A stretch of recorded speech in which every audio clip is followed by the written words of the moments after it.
The breaking news during this hour last night was that Gavin Newsom, the governor of California, was going to put a moratorium on the death penalty, basically saying that, well, I'm governor, no one's going to be executed.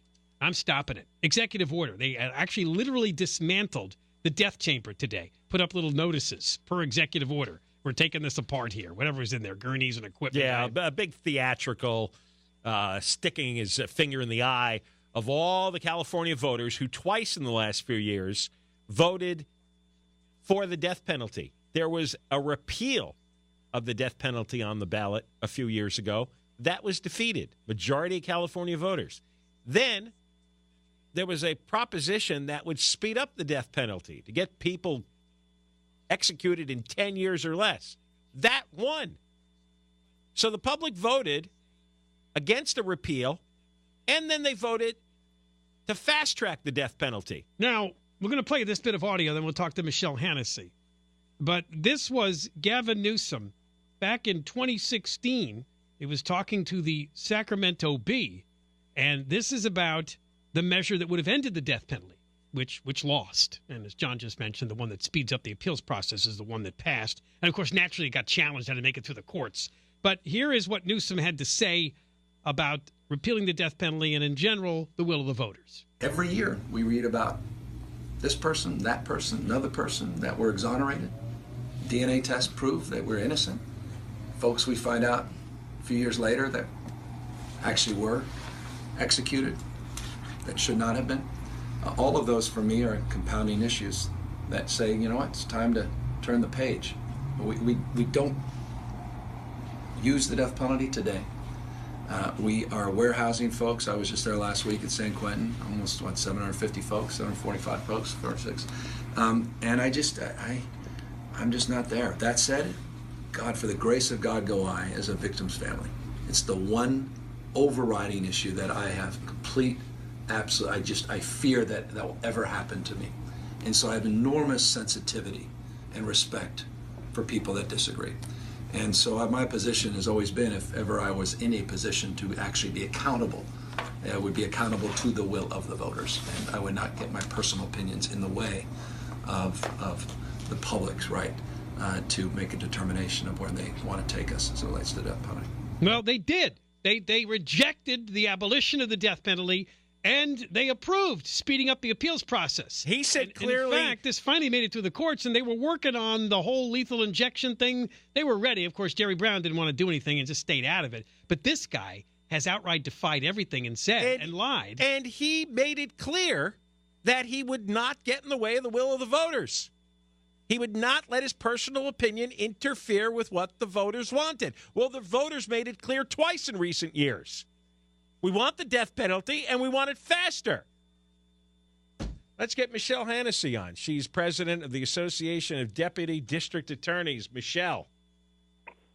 How are you doing? Well, what do you make of this big lie that Gavin Newsom told in his actions today? Liar, liar, pants on fire. Right? Absolutely. You can't get any. He couldn't have made it clearer. It was clear. He's the will of the voters on this issue. He will respect it. Well, not really. Not today. No. I mean, the message he's sending is that what the voters want doesn't matter. A majority rule can be ignored because he is going to decide what's in the best interest of Californians, even if it's something the majority doesn't support. Now, his argument is there's innocent people there, and he doesn't want to be responsible for executing innocent people. What innocent person has been executed in California? You know, they always trot out this information. He names some names, and you have to start delving into those when they start throwing those cases out and see, well, was the person really exonerated, or was it some technicality? So I didn't look at the names he cited, but the bigger issue is this. Those may be legitimate issues to discuss when making this decision, but these are the issues that the public discussed and considered in 2016 when they rejected a ballot initiative to eliminate the death penalty and voted to keep it and expedite it. And by the way, California has an exhaustive appeals process. If these people really were innocent, I mean, some of these guys have been on death row for over 30 years. You would think the information to exonerate them from the murder or murders would have come up in that time. Well, they're certainly given every opportunity. You cannot name a system that is more fair than California's capital appeal system. Well, we had Michael Rushford on from the Criminal Justice Legal Foundation earlier in the show, and he says that Newsom is using bogus statistics from an organization that lies all the time, and has even admitted that some of the death penalty cases where it's been overturned, they weren't declared innocent. It's just the death penalty itself was overturned, not the case. They're still guilty. There just was some technicality that invalidated that penalty for that individual. And he said They're intentionally confusing the situation because, sometimes there's technical reasons and juries are admonished and the penalty's overturned, but the guilt remains and the prison sentence remains. To these organizations, the ends justify the means. They will lie to accomplish their goals of obstructing the death penalty because they are on the moral high ground and they know better than we do. Right. And so you take a liar like Gavin Newsom, of course he's going to embrace an organization that lies in its studies. Because so much of this is about deceiving the public because most of the public doesn't keep up with all this and doesn't know any better. There's a case that I reviewed when I was looking at a quote exoneration. They said this kid, it was a death case, and then he got exonerated, and this, that, and the other. And I looked at it, and I'm like, this was never a death case. It was never even a death case. You're using a fake case for a fake statistic. And it works because people don't have time to do the research. And but what you said is right. The public's already decided this issue. I don't know how many times they voted on it in the last 40 years, but at least twice in the last few years. And this is what the public wanted as policy.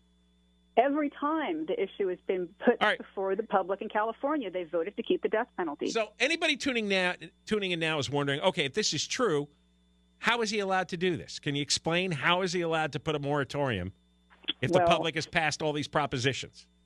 There are two things going on here legally. One is the governor's power to grant reprieves, pardons, and clemencies, which is in the Constitution. And this is a reprieve, and it is pretty much unlimited power to grant reprieves. Pardons and commutations, there are only very, very slight limitations. So can he give everyone on death row currently a reprieve? Yes.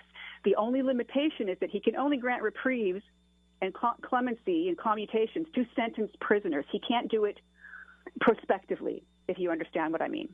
So he can't stop DAs from continuing to seek and obtain death sentences. But there's another aspect to what he has done here that is legally challengeable. I don't think it's legal. I think it's an issue of separation of powers and a violation of the initiative power of the citizens by dismantling the death chamber. And I don't know if you saw the written order, but I have a copy now. He says it is hereby ordered that, 1, moratorium shall be ordered. 2, California's lethal injection protocol shall be repealed. And 3, the death chamber at San Quentin shall be immediately closed in light of the foregoing. Well, the last two are legally problematic because Proposition 66 added something to the penal code that says the Department of Corrections and Rehabilitation shall maintain at all times the ability to execute such judgments. That's in the law now, and it was passed by a ballot initiative voted on by the people, Proposition 66. He does not have the legal authority to simply invalidate state law due to, by a gubernatorial decree. Well, that'd be a good one to follow up. I hope somebody does take that to court then. Can a proposition be written to override a governor's ability to put a moratorium on the death penalty? It would be a constitutional amendment, and there's a very high standard to do constitutional amendments. It's quite difficult.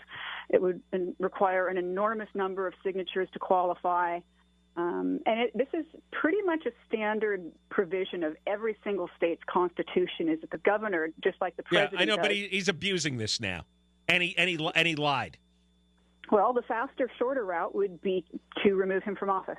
Yeah, that's what you should do. Yeah, that's what he deserves. Michele, thanks for coming on. We appreciate it. My pleasure. Michele Hanisee, president of the Association of Deputy District Attorneys.